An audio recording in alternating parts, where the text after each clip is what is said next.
রাজধানীতে নির্বাচনী প্রচারণায় ব্যস্ত বিএনপি মনোনীত প্রার্থীরা। সকাল থেকেই রাজধানীর বিভিন্ন এলাকার পাড়া মহল্লায় ছুটছেন তারা, চাইছেন ধানের শীষের পক্ষে ভোট। রাজধানীর খিলগাঁও এলাকায় প্রচারণা করেন ঢাকা ৮ আসনের বিএনপির প্রার্থী মির্জা আব্বাস। তিনি বলেন, এই এলাকার সন্তান হওয়ায় এলাকার সমস্যা সম্পর্কে তার জানা আছে, তাই এলাকার মানুষ তার পক্ষে।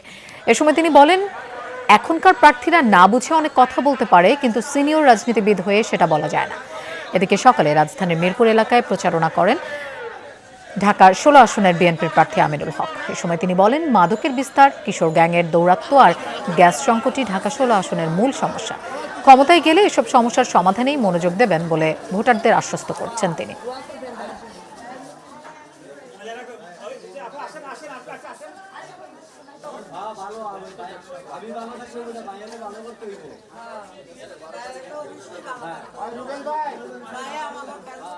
যারা জনগণের উন্নয়ন দেখতে চায় না, দেখতে পারে না, তারা আমার সঙ্গে প্রতিহিংসামূলক আচরণ করতে গিয়ে জনগণের উপর অবিচার করছে। আমার এলাকা একটি সুন্দর একটা এলাকা, ভালো একটা এলাকা। এটাকে বিগত দিনে আওয়ামী লীগ একেবারে সব দিক থেকে ধ্বংস করে দিয়েছে। এই সিন্ডিকেট ব্যবসায়ীদেরকে বন্ধ করে দিয়ে যাতে সাধারণ মানুষ যাতে সত্যিকার অর্থেই সরকারের পক্ষ থেকে গ্যাসের সংযোগটি যাতে ঘরে ঘরে পায়, সেই বিষয়গুলো আমরা নিশ্চয়তা প্রদান করার সর্বাত্মক চেষ্টা করব।